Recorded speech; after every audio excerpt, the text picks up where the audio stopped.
Sports Intel with Ryan Walsh is brought to you by Harry Freebed, Collectible Insurance Services, West Michigan Eye Care Associates, Eric Hall Aesthetic and General Dentistry, Calder Financial, Grand Management Group, Encore Business Group, and Rydan Investments. Sports Intel with Ryan Walsh. Stay informed and stay vigilant. Ryan and Rex here in the studio. So we're happy to bring in Wes Davenport. I'm not going to be able to name all the things. I was trying to jot down all of the various places that Wes is. He's already laughing at me because I started to jot them down, and then you've got an economy thing going. There's too many things. Wes is everywhere, which is why he's not here. The initial plan, we were telling people before this segment, Wes, that you were supposed to be in studio with us and help me talk to everybody. So I've got my content producer here, Rex, in studio to replace you, and we're happy to kick it off with you. So welcome to the show, Wes. Yeah, thank you. Thank you to you both. I'm obviously excited to be here. It was unfortunate that I had a work thing come up early tomorrow morning, but regardless, how about them Pistons, right? I'm super pumped to be here talking about Detroit basketball with you guys. Definitely, yeah. We're happy to kick off with you. We were talking about how we've got to get kind of the intel from you, since Sports Intel, on what to ask all the other people here, because you know all these folks. So you might have to give us some inside scoop. But yeah, there's a lot to talk about here, because we were talking about kind of in setting up this segment, the evolution of this, and how Rex was basically saying that from 10 years ago, or several years ago, from the era, the Stan Van Gundy era and the Blake Griffin trade, how that was kind of the genesis of this, and how we needed a rebuild, and then the rebuild seemed maybe slower than people wanted, and now it's really picked up faster than people thought, because we never thought we'd be sitting here. Even the most positive fans didn't necessarily think that we'd be sitting here right now talking about a potential playoff series with Indiana as the 4-5 game here. Oh, absolutely not. I mean, I think before the season really started, you had anyone who was maybe too far into the Kool-Aid was maybe thinking, 40 wins could be possible, and that seems way too far out from the realm of possibility. I think it's a good point that, look, the team needed a rebuild. They needed a reset right after the Stan Van Gundy era was all about trying to be as competitive as possible without really bottoming out. But then of course, we all kind of witnessed and saw the downside, right, of bottoming out, where it seemed just as recently as last summer that the Pistons rebuild, they've got Cade, and he looks like he's going to be a great player. But other than that, there were really good reasons to question almost every other young player that was suiting up in Detroit red, white, and blue. So to have that turnaround from that point, to have Cade take the leap that he did, have a GM and coach and come in and set the locker room right, and bring the right type of veterans who can do the right type of skills on the floor in, so that everything starts to gel. It really is amazing. There's no other word for it. This is an amazing turnaround. Well, I've always been a fan of the total rebuild, which is basically what they did, because I think when you try to compete like you're talking about, Wes, you just stay in the middle forever. And although you might not have as many disappointed fans, because fans don't like losing, just like nobody likes losing, but if you go to the bottom, you have a chance to build yourself back up. And I think that's what the Pistons are showing, because I feel like there's a tried and true strategy in sports, which is if you can give it enough time and you get the alignment between GM and coach, and then you get the young players in and you build a young core, you're going to hit on some, you're going to miss on some, but you build that young core and you get the guys that you need, and then you layer in the veterans that actually are going to provide leadership. That's pretty much a tried and true strategy, whatever sport it is, and that's basically exactly what the Pistons are doing at this point. Yeah, and the trick is getting the guy, right? I mean, how many rebuilds can you think that have done that, right, that have tanked? Like, look at the Kings. For years, they keep tanking, and they just keep missing their chance to get the guy. And the Pistons, the first time they get that lottery luck, they get Cade. And that's the hardest thing to do with any one of these. And that's exactly what the Pistons needed to do, and you alluded to it at the beginning of our discussion, Wes, is that they were doing the antithesis of what it looks like modern sports needs to do. They were settling for middle of the road. They spent a lot of money on Blake Griffin, who is a headline player, and hoping that that'd be enough to satisfy the fan base. But eventually that led to where we needed to go anyway, which is this pain to get back into a competitive Pistons team. Yeah, absolutely. And, the injury to Blake's knee, I know for me, I mean, maybe this is just the fan part of me, but I'll always kind of wonder, what could have been different maybe if Blake isn't just totally ruined there after that injury in the Bucks series. But, I mean, regardless, right, like when they sold off all those pieces like Drummond and Jackson and the pieces they brought back were nothing exciting at that point. It was a big... It really was starting from that. It was a big gamble, but you were getting Blake Griffin, and he had done a lot to evolve his game, and he had shown a lot more versatility. But the gamble was, could Blake Griffin hold up? And unfortunately, Ryan, he wasn't able to. Mm-hmm. No, and it's interesting, Wes, that you were bringing up the Kings, because they're an interesting case to me, especially as the Pistons may play the Pacers here, because I always found it interesting that they traded, because this is the situation that I was kind of worried the Pistons were going to end up in. You have Cade, you have Ivy. Can they coexist? We talked a little bit about the Monty Williams era where we all saw way too much Killian Hayes, and then he ended up in the G League when he wasn't starting for the Pistons, so that's probably not a good thing. And then I was worried that can these two ball-dominant guards that are different styles coexist, especially if Ivy doesn't improve his three-point shot. That was trending the right direction before he got hurt. But you look at the Kings, and that's the prototype of those two, of the two guard and having the two ball-dominant guards. De'Aaron Fox and Tyrese Halliburton are both very good guards. Nobody would argue against that. But it's interesting that they traded Halliburton, which I always thought was the wrong one, and then now they've ended up where they don't have either.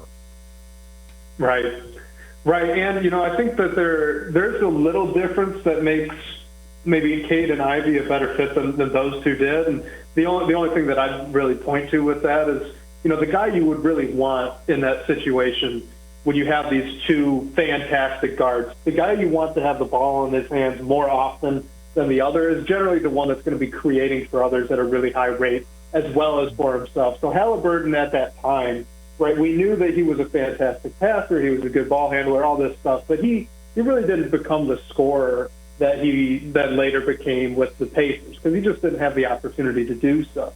And so I think with Cade Cunningham now, like, he's your 25-point-a-night kind of guy. He's the guy that's demanding all the touches, all the attention, and then now Jaden Ivey gets to play off that. So, I think if, like, for some miraculous reason, De'Aaron Fox ended up in Indiana, where Halliburton was already established, it may work out better the second time, more so than the first.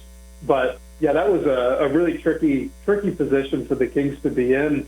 And of course, they went all in, like you said. They traded the wrong guard to go in for kind of the wrong type of big that didn't really fit with the guard that they had all that well. Early returns were good, and then now it's all kind of pittered out, obviously. And, hopefully the Pistons can beat them tonight.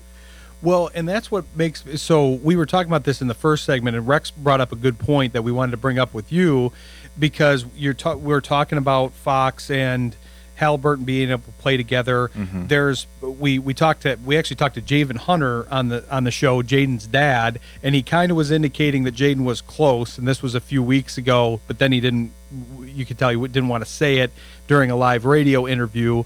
But if he does come back, that's going to be interesting how they adjust the rotations. How do you see that happening? Because we've seen them playing better together, but there's not really that many minutes. You got to get Ivy in there, but Schroeder has had very productive minutes. Hardaway's played better since Ivy was out. Beasley's obviously been on fire. Thompson and Ivy really hadn't played at the same time or been healthy at the same time. Now he's back taking minutes. There's not a ton of minutes laying around in the rotation for Ivy, so I'm curious to ask you how they fit together if he does come back for the playoffs.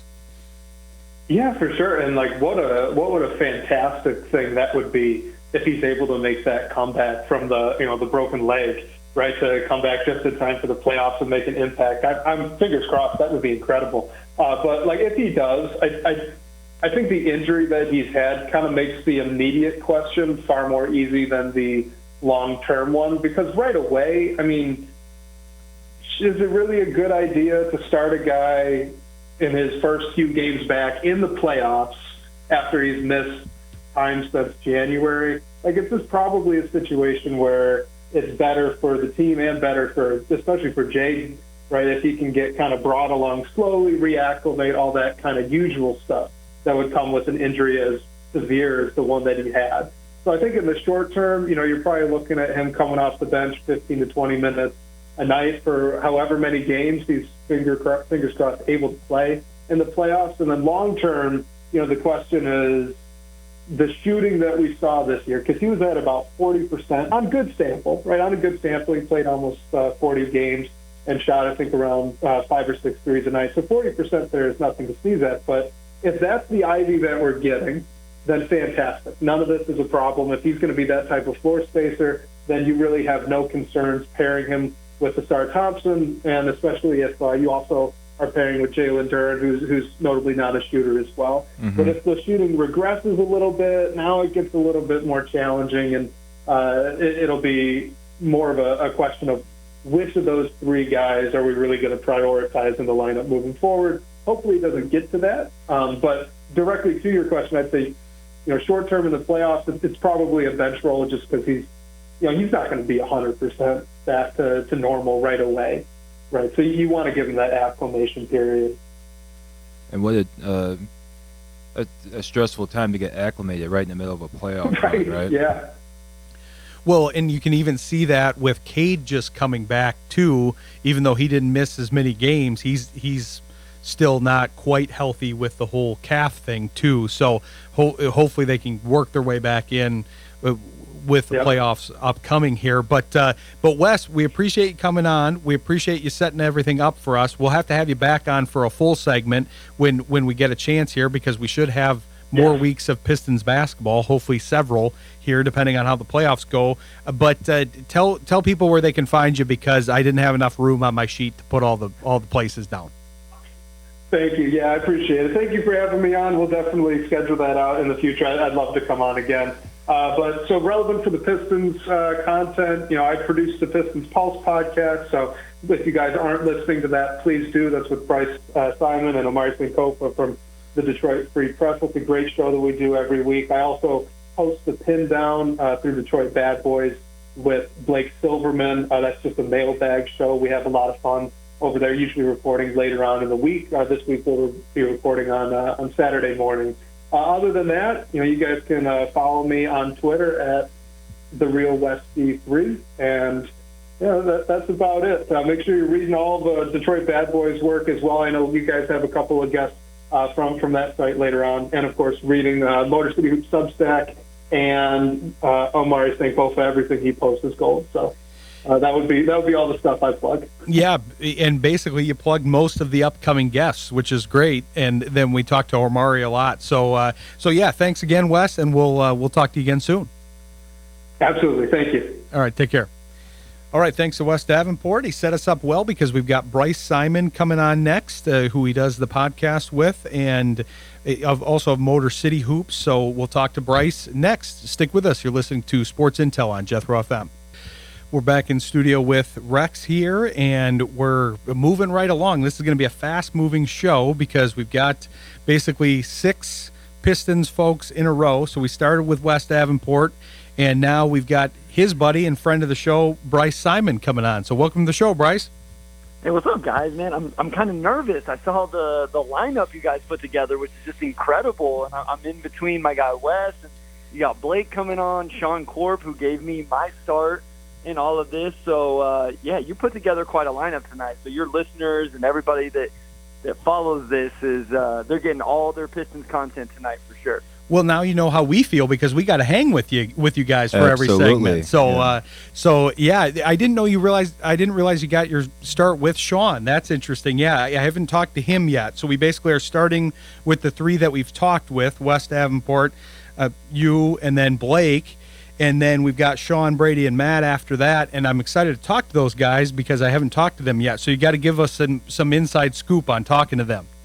Yeah, so I started out, the Motor City Hoops podcast was the original thing, and then I started doing some work. Sean is the guy at Detroit Bad Boys, right? Like, you obviously know that. Mm-hmm. Sean found me or whatever, and he gave me my first job, like writing articles about the Pistons and doing video breakdowns. Eventually, I moved the podcast over there, and that eventually launched what became the Pistons Pulse with Amari and where I'm at now. So I owe everything I get to do now to Sean. He was the first one that ever kind of recognized my ability to podcast and do written work and video and stuff like that. And then Matt, your final one, me and Matt are really good friends. Like, from the very beginning, he was a guy that used to come on as a guest, and we've kind of been connected through content creation and even some outside things in the basketball world. So and Wes has been with me from the beginning almost. So, yeah, your lineup tonight, like, I love all of these guys. It's a great group of guests you guys have lined up, and they all know a ton about Pistons basketball.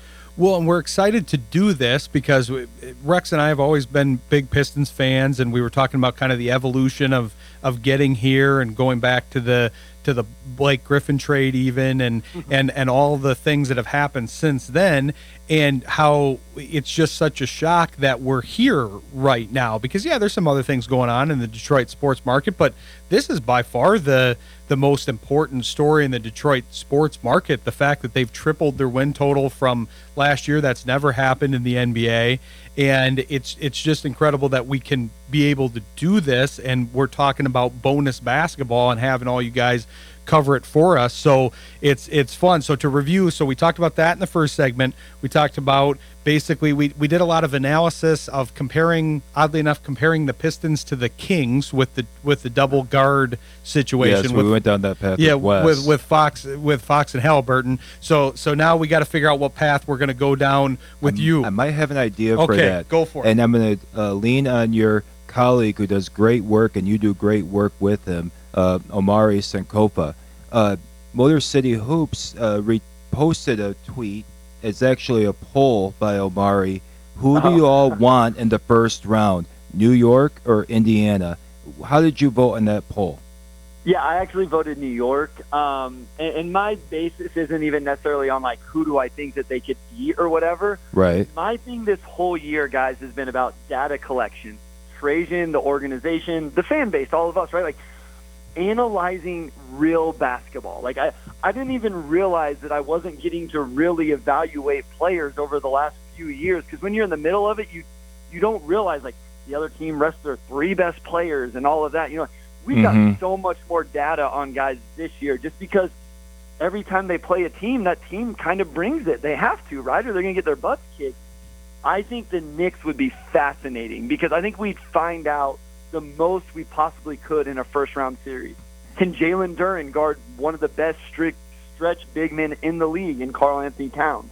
Can Asar Thompson guard Jalen Brunson for an entire series, staying out of foul trouble, locking him down?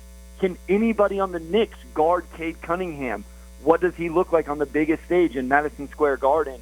And so I just think in regards to that, not that Indiana's not a tremendous team, want to be a great matchup, like the rivalry that's developing there is tremendous. I just think playing the Knicks would, I think for me, it would give the most data collection in terms of what I want to evaluate for this team in the playoffs. I can understand that. Opportunities to collect data, both Ryan and I have experience with that. But in terms of basketball, yes, the Knicks would provide a great opportunity. I can see what you're saying. But what does the data tell us now about how the Pistons would match up with the Knicks? Yeah, I mean, I think it would be – I don't think they have a guy that can guard Cade. Like, that's my thing is, like, strangely, I mean, I think Cade's numbers are actually really good against – I mean, they're really good against everybody. But, like, Nembhard has done a decent job for the Pacers on Cade, but I think the Pacers may guard him better because I think they can scramble better. They'll put 2 on him, and then they'll run around. They have a little bit more depth. They don't all play 40 minutes a night all season and more down at this point. So I think they would struggle with Cade. And then I think a star on Jalen Brunson is a good matchup. It would be interesting. He may get him in foul trouble. They may get the calls. The other thing is I could see them surprising the Knicks for a game or two. I don't think Indiana would be surprised. Like, there's enough of a rivalry and shippiness there that I think Indiana's coming into that series ready to go. So I think the Knicks would be – I think it'd be interesting. Karl Anthony Towns would be the matchup that would make me nervous because Jalen Duren and to an extent even Isaiah Stewart have struggled against stretch bigs at times this year. Yeah, that's interesting that you want them. I can now see, because especially the Brunson, obviously guarding Brunson and containing Brunson's a key when you play the Knicks. And Thompson does profile as somebody that would match up well against him because Brunson always amazes me. He's very short for the NBA, but he manages to get in the middle and then create space. So you need a lengthy defender because he's always going to create space.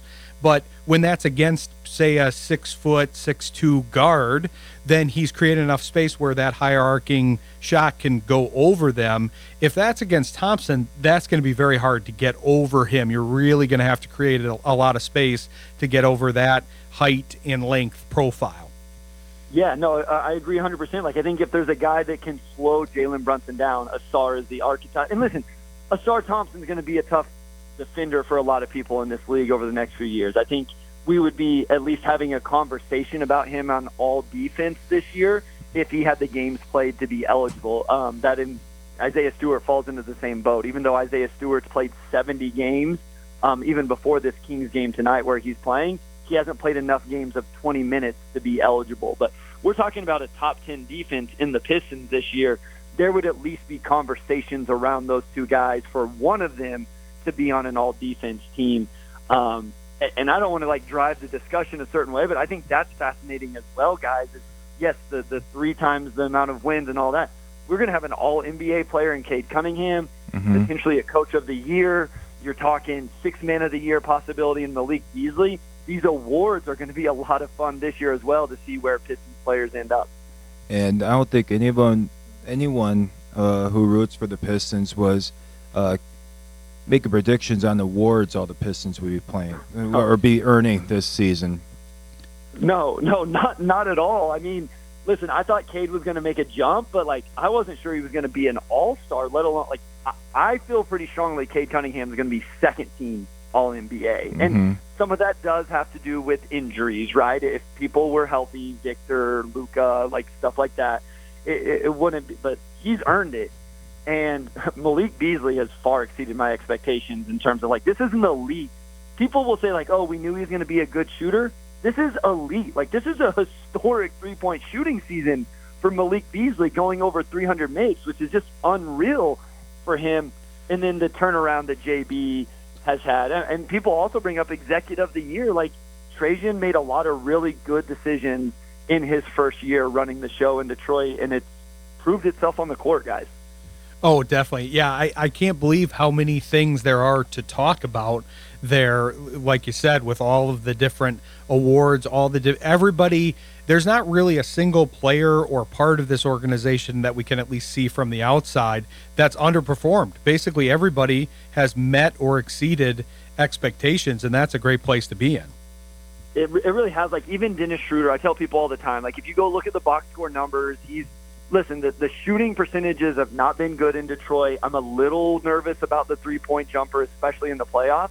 But he truly has kind of done what Trajan wanted him to do when he was acquired at the trade deadline, which is come in, stabilize the offense in the non-Cade minutes. And I think that will proven to be true in the playoffs. And I want to mention one more thing. I think one thing we've learned about Trajan is he's going to prioritize guys that are available. And Malik has played 78 games this year. Tobias is at 70. I know he's hit a stretch. Tim Hardaway Jr., 73. I think Schroeder's played every game since he's come over. Trajan made a bet on guys that would be available, and it's proven out this season. And I think it's a huge reason why we've seen this success from this team because of the consistency JB's been able to keep in his lineup. as the Charles Barkley line goes, the best ability is availability, and that's they've definitely centered in on that, and they've exceeded their expectations while they've played. Well, great stuff, Bryce. These segments are moving fast because we normally do 30, and now we're only doing 15. But the nice part about this is with the extra basketball we're getting with the playoffs, we're planning on trying to get everybody else in. So we'll plan on having you back in on a future show and let people know where they can find you in between, too. Yeah, absolutely. I would love it, guys.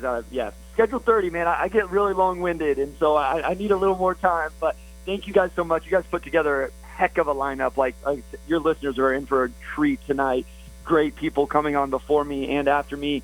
Motor City Hoops on Twitter, on Blue Sky. And then probably my favorite thing is the Motor City Hoops Substack. Go check that out. I have video breakdowns, notes, analysis after every game. Other creators over there putting stuff out. And then, of course, the Pistons Pulse with my guy, Amari Sankofa II, Pistons beat writer for the Detroit Free Press. And he's on the show a lot. He's not on this show, unfortunately, but he'll be on in the future. And I'm on that email list for Bryce's Substack. Thank you. I and appreciate it's great stuff. So definitely, I was looking over it. the Memphis stuff there. Yeah. Great stuff you do there, and I encourage everybody listening to follow along on that Substack. Thank you, guys. I appreciate it very much. Yeah, definitely, and we'll have you back on soon, and appreciate all your time, and go Pistons. We'll hopefully get a lot. I'm rooting for them, obviously in the playoffs, but I'm rooting for them so we can have you guys on the show more here. We need bonus time. Love it. You guys have a great evening. Thank you so much for having me on. You too. Take care, Bryce. You. Yep. Bye, guys. All right. Thanks to Bryce Simon. We're gonna go right to another BS, Blake Silverman, one of his buddies, next, a friend of the show, and he'll be talking to us about his recent articles on Sports Illustrated and, of course, the Pistons, because that's the main theme. So stick with us. You're listening to Sports Intel on Jethro FM. Rex and I are happy to come back with Blake Silverman here, one of our favorites for the Pistons. And just to update you, Blake, so we're kind of doing an aggregate. We're doing an all-Pistons show. So the first segment seemed to center around somehow the Blake Griffin trade and the origins of this team. Then we moved to the possibility of Jaden Ivey coming back and comparing the Pistons to the Kings. Then that was with Wes, and then with Bryce we covered what the playoff matchup could be. So I'm excited to get Blake's opinion on that, and now we'll see where this goes. But happy to have you back on the show here, Blake. Yeah, thanks for having me. And yeah, you're really going back to where it all started. So I'm happy to jump on again. And yeah, thanks for having me. Well, Rex and I are kind of historians, so we could go back to like Bob Lanier, and we did interview Coach Ray Scott. So I mean, we can go back further, but Blake's probably about as far as we should go. I had about four. Go ahead, Blake. I know those names, and I'm a St. Bonaventure alum, so Bob Lanier is one of my favorites.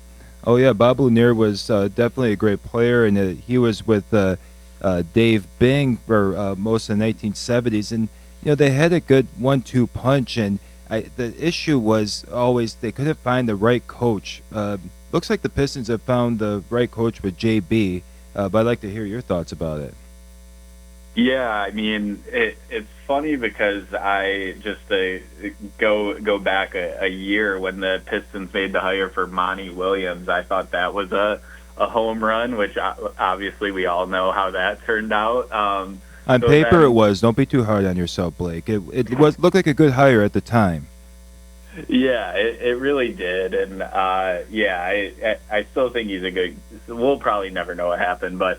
So when JB was hired, to be honest with you, I was a little skeptical at first just because I thought maybe they'd change course, go with maybe give a up-and-coming name in the coaching ranks a shot, like an assistant that you knew was going to get a job at some point, but then JB Bickerstaff comes available, and obviously we don't know what goes on behind the scenes, but it must have impressed, and it's obviously worked out really well so far. And I just think it's so ironic. Like you don't see it too often, really, ever, when a coach gets let go from one situation, he gets a new job the next year, and then that next year that coach and the guy who replaced them are like the top 2 for coach of the year candidates. So I think it's it's some irony there, and the Pistons are a little bit used to that because they hired Dwayne Casey shortly after the Raptors let him go after winning Coach of the Year.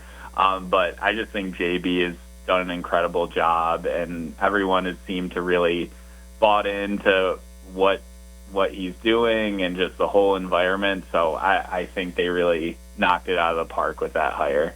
And I don't know if you're a historian, so even if you're not old enough to have been a part of it, there's precedence for this with the Pistons with the Rick Carlisle, Larry Brown situation. And it's interesting how sometimes coaches are cast off and they find a new place and then they end up in the picture again. I'm a big fan of your Pin Down podcast, and we had Wes on earlier. And you brought up a good discussion this the last podcast you had. It was kind of a game that I think Wes developed. It was the kind of like from ranking from least important to most important person in the lineup, sans Cade Cunningham. And I think you both landed on Jalen Duren, if memory serves. Is that still how you feel on April 7th? Is he going to be the most valuable person in the rotation? Or as we get closer to these matchups, with a possible matchup with the Pacers or the Knicks, has that calculus been recalculated differently for you? Yeah, I'd say me and Wes were kind of on the same page. I think a little bit different, but we both thought that Jalen Duren and Asar Thompson are maybe the most important Pistons besides Cade Cunningham in the playoffs, and I'm still with that. I think it's an interesting discussion between the two because Jalen Duren, it's more what's he going to give you defensively. He's improved in that sense over the year. Still, he can struggle at times, and teams can target him when they have centers who shoots a three, and both Indiana has that in Miles Turner, and then New York in one of the best three-point shooting bigs ever in Karl Anthony Towns. So I think if he's able to just make a little bit more disruption than we've seen at times, and that's a game changer for the Pistons. And then on the flip side, I think Asar Thompson is super important because obviously defense is super important in the playoffs too, but you're going to see no matter who the Pistons play that they're going to target Cade Cunningham, and you have to find a way to get the offense going outside of him. And Asar Thompson he's been great too and improved over the year, but the biggest question with him is his offense. So I think similar to Duren, just on the different side of the floor, if the Pistons are able to get Thompson going offensively and create the right looks for him, that can be a huge game changer in the series as well. So I'd say those two are definitely my swing guys. And you haven't seen really any of these guys besides Malik Beasley and Tim Hardaway in playoff settings. So it's going to be a team effort for sure.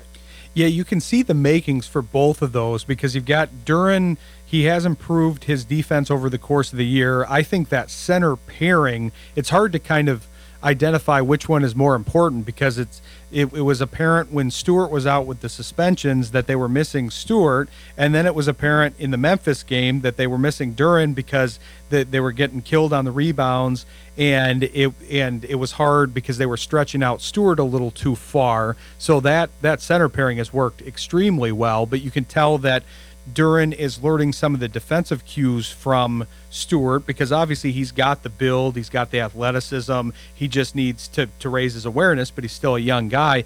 And you can kind of see that with Thompson on the offensive side because you can tell he's trying to learn from the other guys, but he somehow kind of ends up in that like mid-post area, and he works his way open, but then doesn't necessarily have a go-to move yet. Whereas when you watch a guy like Tobias Harris, you can like tell exactly what he's going to do based on where he's getting it on the floor because he's got a go-to move set that he's looking at the defender and where they're at, and then basing his next move off of that. Thompson just needs a little time to kind of develop some moves because he's got all the other pieces. Again, athleticism, and he's got the effort level. He's developing his shot. So yeah, those are interesting. I'd throw Stewart's hat in there just because I think he's kind of the engine that pumps this team too, because even though he doesn't play as much. He comes off the bench and gives them a lot of juice when he does, and then provides a very good top-end defender just like Thompson is. Yeah, I agree with that. I think he'll be super important defense. I mean, he's one of the best rim protectors in the league, which is incredible when you consider the amount of minutes he plays and just the size he is. Like, he's not 7 foot tall, but he certainly plays like it. I think I just think it's so important when you talk about this team potentially winning a couple games or winning a series. It's like, who's going to be your number 2, number 3 scorer besides Cade Cunningham? I mean, we've seen Malik Beasley do it. We've seen Jaden Ivey when he's healthy.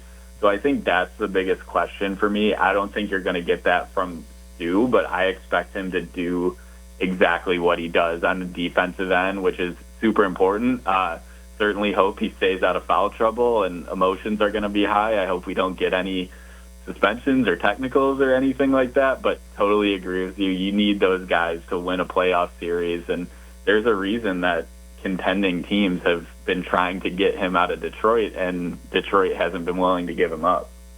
And that's the benefit of us Detroit fans, because everyone that's been on here has been stating the importance of Duren, and especially you brought up Miles Turner for Indiana, Blake, but also if they get the Knicks first, you have to go up against Karl Anthony Towns, and that's a very tall task. How do you think that Duren and Beef Stew will be able to contain the likes of Karl Anthony Towns, or is it even possible?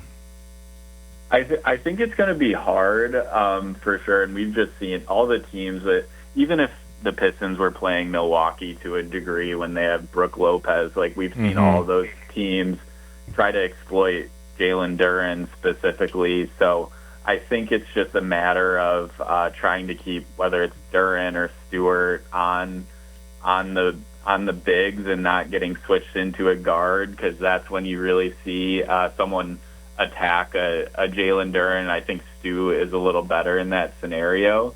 And Karl Anthony Towns, I mean, I think to a degree he'd get his in the series, but it's about limiting guys like your Josh Hart's getting rebounds and OG Anunoby from scoring, because Jalen Brunson's going to score a lot too. So I think if you can take away a lot else from those two guys, then the Pistons might be able to muck it up a little bit. I think that series with New York would be super interesting, especially just because their guys play a ton of minutes, and the Pistons might be able to grind it out with how deep their team is.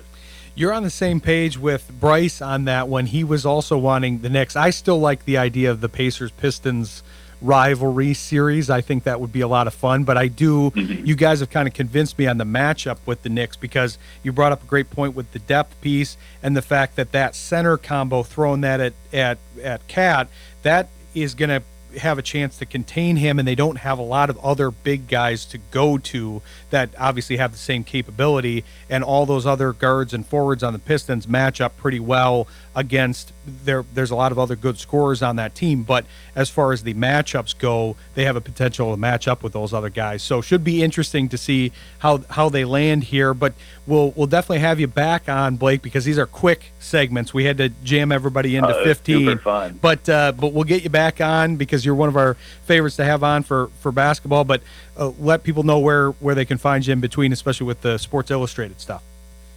Yeah, thank you, guys. Appreciate you having me on again. You can find me on all social platforms at Blake Silverman.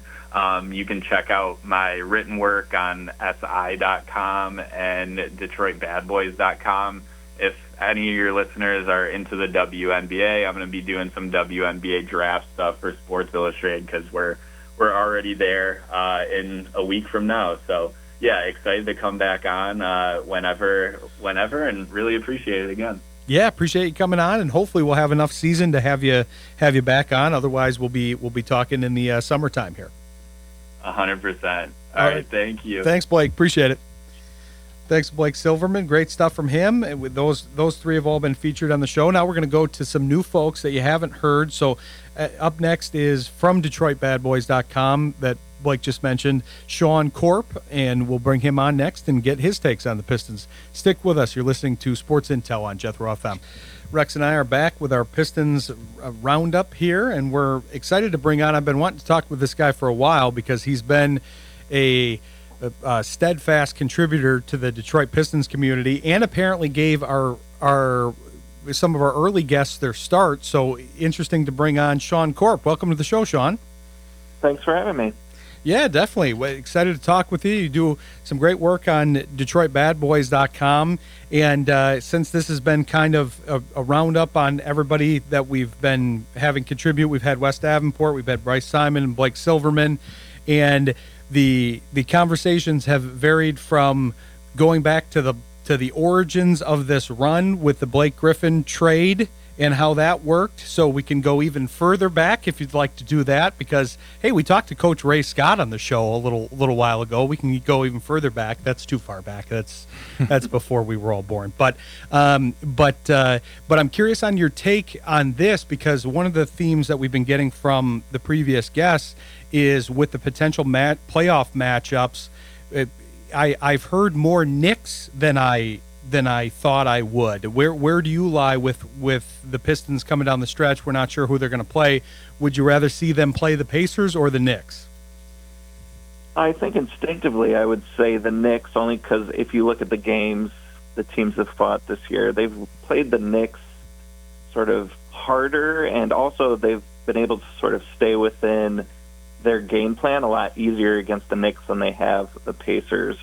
This season for the Pistons have been about a lot of sort of slaying old demons and getting monkeys off their back, and there's just something about every time they play the Pacers, they don't show up as their best selves. So maybe if they face the Pacers in the playoffs, it's just another sort of big hurdle that they can jump as they move past this former era into a new one. But if I had to pick one, I would say they match up pretty well against the Knicks. I'm trying to get somebody to agree with me on the Pacers. Nobody wants the Pacers, Rex. Well, the thing is, Ryan, is that, and I think people forget this, but the Pacers had a deep playoff run last year, and they still have the same coach and a lot of the same stars. And, Sean, maybe it's not wise to overlook the Pacers. I mean, they might not be the most dominant team in the East, but they have a lot of experience both with the players and the coaching. And like I said, last year they had a pretty deep run in the playoffs. Yeah, and one thing the Pacers do, especially against the Pistons, is they make you play their rhythm, their pace, and that can get the Pistons in trouble. They're a team that can get into some turnover issues and get into sort of a shootout mentality. Sometimes that plays to their benefit, but seemingly against the Pacers, it sort of plays into their worst instincts. It lets the Pistons play mistake-filled basketball, and it lets the Pacers play this sort of free-flowing up-and-down game. And New York, because it's a Thibodeau team, they like to play methodical, they like to play slow, and they like to sort of overpower you, and I think the Pistons can counter that very well this season. And I actually agree with you guys that I think the Knicks are a better matchup. I think all the points you're making are very good.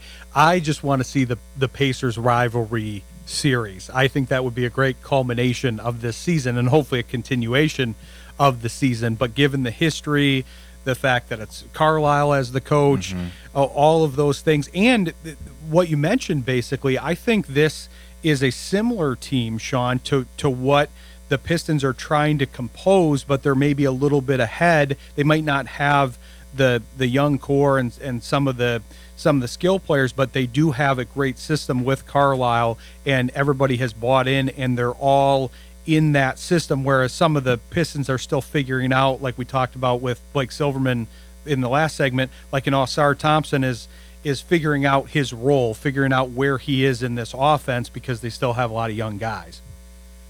Yeah, I mean, I think either matchup would elicit a great series. I don't think we're looking at a Pistons team like the previous two playoff iterations where they got swept and everyone sort of expected them to get swept as they entered the playoffs. This is a team that's really kind of on the come up, and they fight and they don't let themselves, get so down that they can't fight their way back. So I'd be excited for either series. I'm just excited for some good playoff basketball for the first time in a long time.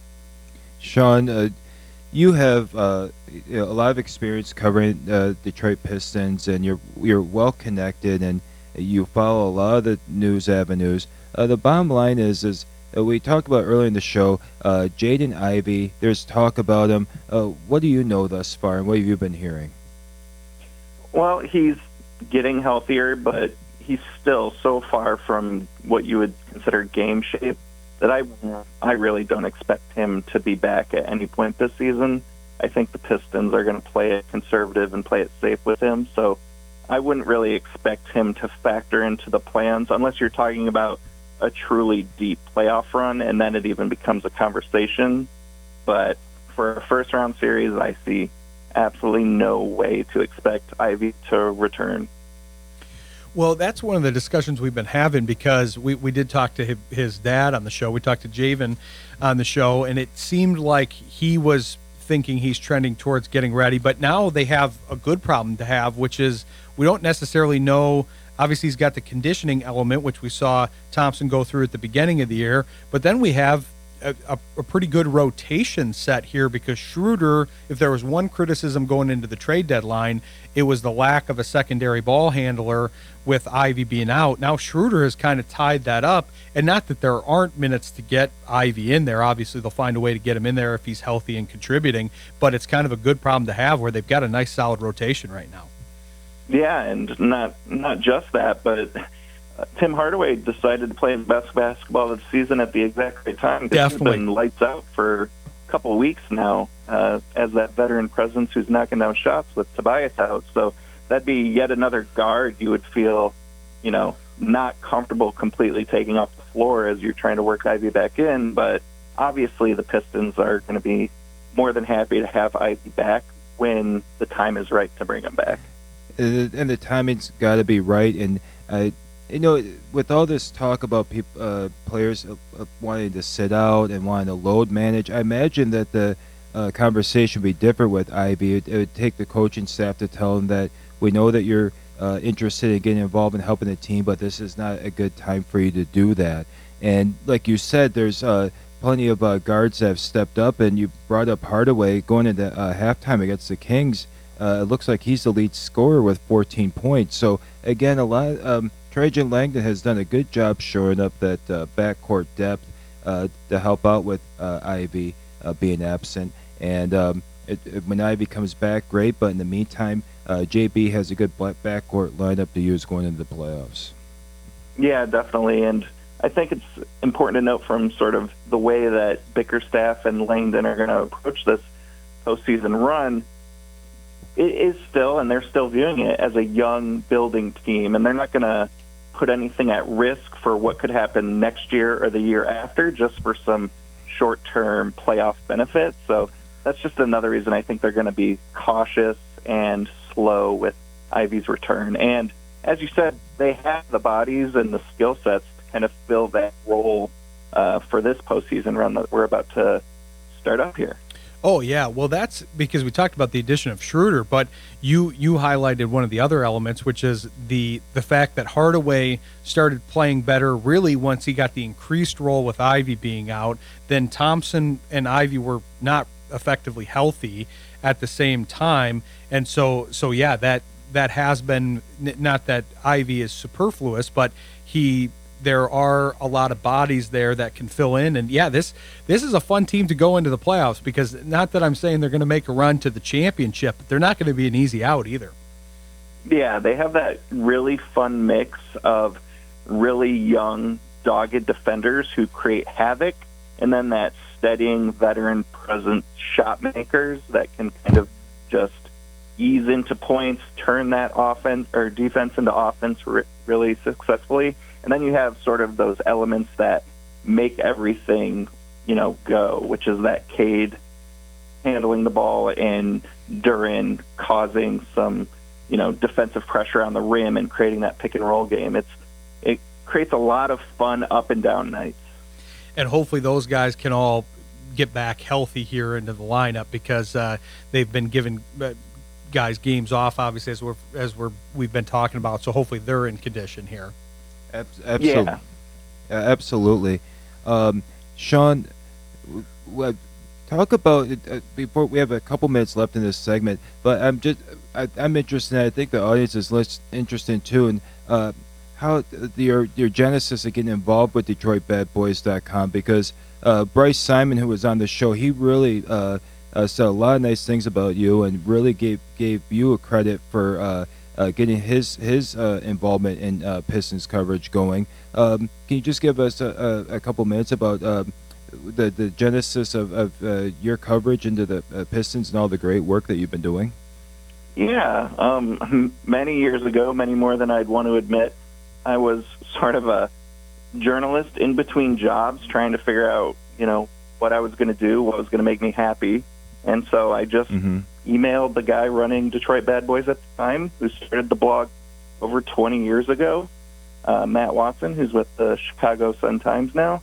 And he had me on staff. And eventually, I just sort of took it over, and I've always used it as a sort of a community resource to try and connect with fans and find new writers who are just passionate about the game, who want to, figure out how to write, how to express themselves, and sort of share their point of view with other fans. And along the way, we've really been able to develop and cultivate a nice writing staff who sometimes they move on to bigger and better things, and we just look for that next voice who's excited to join the staff. And that's great that people have been able to get opportunities from this platform. But as far as your stewardship, it's been phenomenal, and you've always kept up the continuity of quality content. Yeah, I appreciate that. It's been tough to write about such a sad, bad team for so many years, but it's finally turning around. I'm glad it's paying off, and the community never wavered, even though sometimes it's hard to muscle up the energy to write a game recap at 1 a.m. on a West Coast game that was a blowout. The fans are always there. The fans are always talking. So, that's why we do it.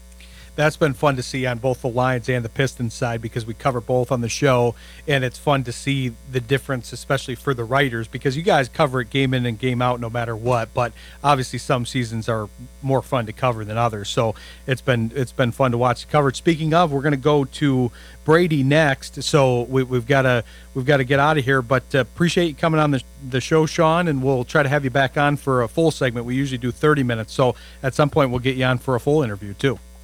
Yeah, anytime. Just let me know. Thanks, Sean. Appreciate it. We'll talk to you soon. All right. Bye. All right. Thanks to Sean Corp. Check both these guys out at DetroitBadBoys.com. We're going to get a hold of Brady in the break. Brady Fredrickson's going to come on, his colleague, and we're going to continue the Pistons conversation with him. Stick with us. You're listening to Sports Intel on Jethro FM. Rex and I are rolling on with our Pistons roundup. This has been fun so far. We're switching Detroit Bad Boys writers here. We went from Sean Corp to Brady Fredrickson. Brady, welcome to the show. Hey, how's it going? Good. We're happy to have you on the show here. You were messaging me. You're ready to go here. I don't know if you've probably been doing other things at home and stuff. So we'll update you on the conversation a bit so far. But the main topic, I'm trying to get somebody to agree with me, Brady, so maybe you can do it. We only have 2 guys left, so I only have 2 chances. Obviously, they're headed towards the playoffs. The game's on right now. We don't know if they're going to end up with the Pacers or the Knicks. Who are you wanting to see in the playoffs? It's tough because I think that the Knicks present an interesting challenge, and that the Pistons have actually had some success against them this year. But the Pacers, I think, are a worse team. But I think I'm going to say the Knicks just because I've seen the Pistons have success against them this year. 3 of the 4 games against the Pacers were kind of, competitive-ish, but ended up being blowouts. In the first game, the Pistons kind of layered it on because of the in-season tournament. So just because of the styles they play, and the Pistons are kind of that gritty, hard-nosed team, and the Knicks are very much the same. So, I think that would be an interesting series where I could see the Pistons pushing it 6-7, maybe even winning it. Well, you guys are all in agreement. Nobody will agree with me, so I'm on an island here, Rex. Well, and you bring up a good opinion too. There are some matchup things, Ryan, with the Pacers that might benefit the Pistons in the first round, and also from your generation, you have an affinity towards the Pacers and Pistons rivalry. But I'll tell you what, Brady, a lot of people have made, the guests we've had on before you have all been making the case that New York Knicks would just be a better draw. Besides Karl Anthony Towns and dealing with Jalen Brunson, all the analysts that we've had on, including yourself, see openings in that New York Knicks lineup that the Pistons can exploit. Do you see it that way? Yeah, I mean, I think when you look at it, there's been games. I think there was a game they played early in the season that they, it was like a 120-something game, and the Pistons won. Jalen Brunson had his way with them. Karl Anthony Towns had his way with them in another one, and like you kind of got in the playoffs. You're not going to shut any star down, so it's kind of like you have to pick your poison there. And like if the Pistons went into a game or a series with the Knicks, and you told me that Jalen Brunson and Karl Anthony Towns were averaging like 60-some points per game, you just would have to require the Pistons to really lock in on those other guys. And as good as like Josh Hart is and OG Anunoby and those types of bridges, they're role players who are like high-level role players. I think that it's easier to foresee a situation where you can shut down three guys or contain three guys and kind of let the other two run wild and still have a chance with the firepower they have. Yeah, I do think it's a good argument. Like Rex said, the main reason I want it is I want the rivalry series. I do think they probably have a better chance against the Knicks. I also, I do like the Knicks lineup. I like the composition of that because I feel like because we've talked a lot about Karl Anthony Towns and we've talked a lot about Jalen Brunson, but I think it's worth talking about those other guys in their starting lineup because those guys, although they're not necessarily the marquee players, those are tough guys to play against in the playoffs. Guys like Bridges and Anunoby and Hart, those are tough guys to match up with because they're going to be giving it all they've got, and it's a very, very good defensive lineup. So when those three guys are your third, fourth, and fifth best players, obviously you've got something good cooking. But, I think the other part that kind of differentiates the Knicks from the Pacers a little bit is the offensive side where, like, the Knicks can obviously score and they have great talent on that side of the ball. But I think the Pacers, the style they play, it's kind of like you'd be feeding the Pistons into getting into a track meet. And that's the kind of game I don't think they can win because obviously once the playoffs come, it gets harder, it gets better. And you'd think the Pistons doesn't get better as well. But I still don't like the idea of the amount of shooters the Pacers have, pace they play with. I think I could see that being a game where, like, third quarter you have a tight game and then the Pacers run off 17-2 run and you're kind of looking at a deficit because it's happened in a couple of games this season against them. And the Pistons also have had trouble kind of containing the three-point shooters for the Pacers. And that's like Miles Turner and Obi Toppin. So I think there's just kind of a give and take. But I think the rivalry thing with the Pacers, and I'm kind of in like that mid-30s age still, like, that was my, like, prime of loving the Pistons was back then. So, like, there's definitely appeal to them playing that and, like, kind of rekindling that and hopefully winning a series against them. Definitely. And I either one will be good. It's just good that we're talking playoffs here. But I did want to talk to you about a recent tweet that you had because we were talking a lot about Ausar Thompson in the last couple of segments. And I do think that he's one of kind of the inflection point players for the Pistons as they get into the playoffs here. And you brought up a point that I've kind of seen as well. Thompson is great at getting into the middle of the floor. He's great at getting into the post. He's still developing his offensive game. His defensive game has transferred very well to the pros. But you talked about him kind of being softer in the inside of the court, and I see that it's like he gets in the middle, he gets to an open space well, and then he doesn't really have a move set or a decisiveness once he gets in there. Yeah, no, it's funny because like the tweet that you're talking about, it was after he got a dunk blocked, which was the second time in as many games that it happened, and I think a lot of it, when I think of Ausar Thompson, he's such a great athlete and like defensive player, and he's so active, but it's kind of like when you think about like a thoroughbred racehorse, like at their full speed and full maturity, they're going to be just a marvel. But like when they're a foul, they still are kind of learning to walk and learning to do the whole thing. And I feel like that's kind of where Ausar Thompson is offensively. He's still so in his infancy in that side of the ball. I think you still see flashes, the passes he makes And then obviously, after that blast, he kind of put the words back in my mouth because I think he had 2 or 3 really nice finishes around the rim after that. So, it's a lot of learning too. I mean, it's kind of like having that inner clock in your head and being able to kind of understand where the defense is and how fast they can move. And that's another thing in the playoffs that's going to be important is that teams are playing now the G League players who are kind of, filling rosters right now. Like the talent level and the intensity is going to rise dramatically in 2 weeks. Definitely, yeah, and it'll be interesting to see this team go into the playoffs because we were talking about this with one of the previous guests that, aside from Beasley a little bit and Hardaway, there's not a lot of playoff experience on this team, so you don't know how they're going to respond, right, Rex? And that's the thing, Ryan, and Brady's been talking about it. You're dealing with teams that don't have, or with players that don't have a lot of experience in the NBA, like Oscar Thompson for one. And he has shown defensively, Brady. He's shown a lot of strength, but it's almost like a trepidation when it comes to some of those offensive opportunities. And you've been covering basketball for a long time, Brady. There's not much room for trepidation when you're in a playoff series. Is that correct? Well, that's true. And I think when you look at the way that kind of lineups go too, I think the Pistons are going to, on a good night they play 9-10 guys, and I think you're going to have to see that sort of that rotation shrink, and that puts more importance on your starters because those are the guys who play 30, 35 minutes a night. And we don't see that very often from him. And I think no matter if they play the Pacers or the Knicks, but mainly the Knicks, there's just so much wing firepower there with those guys we talked about earlier that he's going to have to go out there and really contribute on both sides of the ball. Because the other part of it that kind of worries me a little bit is, last season, most of the lineups that had Mark Hobson and Jalen Duren, just due to the lack of shooting, were really bad. On-off splits, things of that nature. And this season it's been a lot better, I think, because both players have improved as passers, and it kind of alleviates the spacing issues. But again, in the playoffs, the court's going to shrink.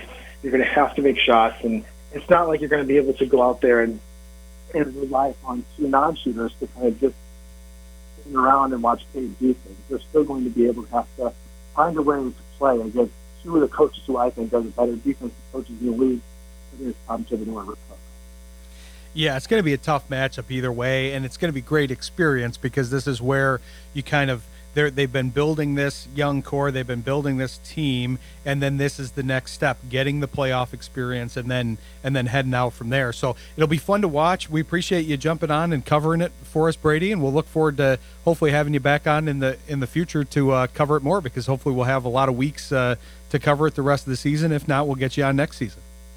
Yeah, of course. Thanks, guys. I just want to throw out here, it feels so good that the national championship college basketball game is on tonight, and I don't have to pay attention to it to watch a future draft pick play. It feels great to not have to worry about that in April. So, yep, thank you for having me on, guys. I'll talk to you later. Definitely. Thanks, Brady. Appreciate it. Thanks to Brady Fredrickson. We're going to head actually to a live report for our last guest here. We're going to have Matt Issa on, and he's actually at the game. So he's going to give us his live report of the Kings-Pistons game. So stick with us. You're listening to Sports Intel on Jethro FM. We have our 6th and final Pistons Roundup guest here, Rex and I in studio. I'm excited to talk to this guy because he does a lot of great coverage on the Pistons and the NBA as a whole, and I think he's given us a live report. So how's the game so far, Matt? Game's good. Hi. I should say hi first. Hey, Matt. I appreciate the nice interjection. But, yeah, I'm actually in the little tunnel area, media room. Took a little break away from the game to have this conversation. I still got the TV on in front of me. But, I mean, it's been an up-and-down game. Kings losing Malik Monk hurts them because they're already a team that kind of lacks passing from their guards, wings. Pistons, obviously, without Tobias, without Jaden Ivey. Really, really, really enjoyed the Sasser experience today. It got my fingers itching to maybe write something about him soon, but it's been a good experience. Yeah, well, I really enjoy your writing. I want to say that because we like to go into the deeper elements of sports in the show, and you do a great job of covering kind of the business side of sports, and so I'm wondering to kind of provide a bridge to one of your articles. You're talking about Sasser. I'm wondering how, because you wrote a great article about basically a way to assess the value above the contract value that the players are contributing to on the court. And I feel like Sasser is one of those guys that if he gets the minutes, he could be a guy that would be a big difference between what he's paid and what the value he provides, because I've liked him since day one, and I think he provides an element that a lot of the other players don't. Yeah, you got me really really upset right now that I didn't bring my laptop with me to take this call, because I could have Google searched it really quickly. Unfortunately, I don't have all 570 NBA players who played this season's production value memorized off the top of my head. You only have like 500 or so, not 570. Yeah, unfortunately. If I had 500, Sasser would definitely be one of them. But, so, I mean, the idea of it is like, I personally, the reason I watch basketball is because, you know, I love what's going on the court, right? I love all the X's and O's. I love the players, the concepts. But, you know, you can't run away from the fact that there's salary constraints. It's not baseball. You know, it's not, you can spend as much money as you want. If your owner is willing to cough it up, there's limits, right? And so it's very, very important. And you see this time and time again, you know, if you look the last 10, 15, 20 years when we've had this widely available salary data, that the best teams have the best contracts because they're getting the most bang for their buck. Like if you can get $200 million worth of production on a $130 million salary budget, you all have a huge strategic advantage over the field. And we see a lot, like if you look at the top players this season, most of them are on their rookie contract. Like Cade Cunningham and Jalen Duren scored very well on that, because if you can, like Cade Cunningham right now, he's playing like a $33-34 million player, right? And that is usually like a low-end all-star player, right? But he's getting paid $13 million this season because he's on his rookie contract still. And that's just a huge value add when you can. It's like in football, you know, people always say like you got to win while the quarterback's still on their first deal, right? Because once they eat up a bunch of the salary cap, it's very hard for them to be worth that money, no matter how good the player is, right? So you need to be able to hit that window where you're getting them at a below market value rate and they're playing up to that all-star level, right?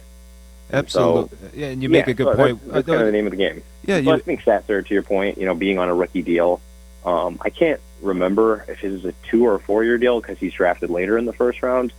But yeah, the money he's making off the top of my head is probably in that like $4-6 million range, right? He was drafted late in the first round.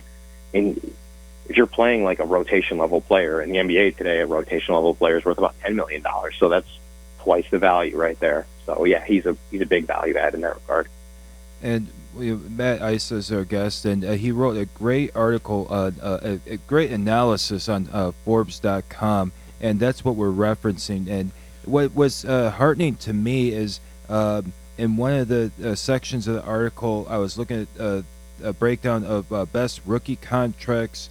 I think you did it in the top 10, and best non-rookie contracts, and the Pistons make both of those lists. You brought up Cade Cunningham for the rookie contract, and the non-rookie contract you brought up Malik Beasley, and I guess this all leads to how is Trajan Langdon doing this, and how can you continue doing this going forward so Pistons fans can stay excited about their team? Yeah, well, I mean, so the cool thing is I wrote an article like this, similar to this, about the free agency signings, right? Mm-hmm. And if you look back on it, like Malik Beasley and Simone Fontecchio both fared very well in that regard. So it is like something you can predict as a front office. And I think the smartest front offices, they probably have something way more nuanced. The whole place I got the formula from was from Seth Partnow. I revised it a little bit because the data he used in his analysis when he wrote his book, The Mid-Range Theory, is no longer available to us publicly. So I've revised it a little bit using some other data. But he worked for the Bucks front office, and he was one of the people that was responsible for them signing Brook Lopez way back when. So like, some of it is luck of the draw, right? But like, you know, the smartest front offices, they they were able to get the most bang for their buck. And Malik Beasley, he like last season, even with the Bucks, like you could already see shades of what he was becoming now. And like he signs for a $5 or $6 million deal. I can't remember off the top of my head, but last season he was playing like a $15 million player. Right, this year he's upped it to like a $22 million player, which is basically like a starting level player in the NBA. So yeah, it is something you can predict. And right, with the right, if you look at the right indicators. Ryan, Matt, you both know numbers way better than I do. I imagine you would both agree that this is the way forward, especially with this new CBA that's come out. This is how you have to stay. You're gonna have to be cost effective going forward. The idea of getting the big threes and paying those big contracts, that's no longer reality to be competitive in the NBA. Is that correct? So the big three works if they're still on their rookie deals, like in OKC, right? Chet, Jalen, both still on their rookie deals. Shea is no longer on his rookie deal, but as you could tell, he actually is, of all players in the league, the best value contract, which is just a testament to what he's done this season. He's getting paid $38 million this year, but he's more of a $65 million player. And will probably right? be the MVP, right? Yeah, probably. Mm-hmm. So, yeah, I think it really only works if you're really hitting the ball on your rookie deals. Like, if you can get a Chet Holmgren, a Jalen Williams, and that's a very, very hard thing to do. I think only Oklahoma City and Memphis have really shown the aptitude to draft that way. So, yeah, but I for the most part, I think the three-star model is antiquated. Well, and I think you bring up a good point, Matt, which is, fans always want the team to spend money and want to acquire the big names, but it's really not about the names. It's about the value, because I mean, even a more untrained eye like mine, I've always been a fan of Malik Beasley. When he got to the team, I couldn't believe that another team, because if you look at the situation, we're talking about triple the win total of last year and all the improvement that Detroit's made. But the fact that he had to sign with Detroit at that amount is incredible to me, that a better team or a comparable team with more money. I know he decided, and I know there's been more released about his connection with Detroit and JB Bickerstaff and all of those things, but it's still amazing to me that somebody like that was available, and that's where your formula and your thought process comes in, because it's great to provide those names and maybe that helps fill the seats a little bit better, but it doesn't help with the long-term strategy, especially if you're trying to build the young core and then layering the veterans in, which is kind of a proven model. Yeah, I mean, I think the big thing is a great example, I would say. First of all, I think, a lot of people, they don't watch March basketball in the NBA, right? And even I this year have watched a lot more college, I'll admit it. But there is a good to watching teams that are not playoff teams in March, right? Like Simone Fontecchio, anybody who watched the Utah Jazz last year could tell you, like, okay, this guy's legit, like a legit basketball player. What happens is, okay, I'll use let's go to a different kind of business that's taken off, right? Dispensaries, like being legalized in Michigan, right? Now everybody wants to have a dispensary. The problem is the value's gone because everybody wants it, right? So you have to be ahead of the market. So like Bruce Brown, okay, he was this nice contract the Nuggets got, right? Everybody's like, man, the Nuggets awesome. Like, he got this great 6-man Swiss Army knife. Now he's one of the worst contracts in the NBA because, I mean, injuries obviously are part of that. I don't want to talk about that, something that's out of his control, but still. So you see a guy on a winning team, a team that wins the championship, well, let's pluck him from them, right? Okay? And let's pay him a bunch of money and give him a bigger role. Like, no, that's never where his value was. His value was that he was playing well above his contract in more of a focused role, right? Whereas Malik Beasley, he had a little bit of struggle in the first round series against the Bucks, but if you watch the Bucks all season, you would notice that Malik Beasley's taken strides as a defender. He's always been a very dangerous shooter, right? Okay, so let's think forward, not look what's happened in the past and be successful. Let's not take these guys from these champions. Like, that'd be like if we take Peyton Pritchard and Luke Cornett. We're like, you know what, you guys did so good as bench players for the Celtics. Let's make you starters and give you a bunch more money. That's looking backwards. You need to look forward. You need to look at these teams like the Utah Jazz, or one guy I have my eye on right now. I think that could be really like one of these contracts next season is Jayshawn Tate, right? He's on the Rockets. He's fallen out of favor in the rotation, but if you watch him play, you're like, he's a good player. He's just, he's unfortunate in that there's a lot of guys like him on that team, like Amen Thompson, Therese, and who are just ahead of him in the plucking order, right? But if another team could get him for $3, $4, $5 million in the off season and make him their like 7th or 8th man, he'll look like, to me, he'll probably look like a $10 million player, So that's my view on it. You can't be running to catch up to the race. You've got to be looking for a different one to run, Yeah, Tate's a great example because he was one that was trending to getting more playing time, looking pretty good, and then because Houston is another team that's in a similar position to Detroit where they've layered in some players, he's gotten pushed down the depth chart and, like you said, kind of fallen out of favor. But that's not really a result of his play. That's a result of the team. If the team went the other direction, I could see him being one of the players that kind of burst onto the market if he did get a solid 25 to 30 minutes a game. Mm-hmm, exactly. Another guy, Amir Coffey, right? He is, to me, every time I watch him, I'm like, this is the best 11th man in the NBA. Right, and I don't know the contract situation off the top of my head. I don't know if he'll be a free agent this offseason. But if he is, I'd be racing to get him for a reasonable rate, because I think he could be an 8th man, a 7th man. I don't like the idea of you take this 8th man on a championship team and you're like, oh, I can make him a starter here and pay him $25 million. That's when you're trying to play catch up, and you're never going to catch that. You're never going to catch up to that, because you're always going to be behind. And that's why, the Nuggets, I didn't like that they didn't re-sign KCP, right? I think they should have re-signed him and tried to trade him, at least get something for him. And they are a little bit worse than they were last year.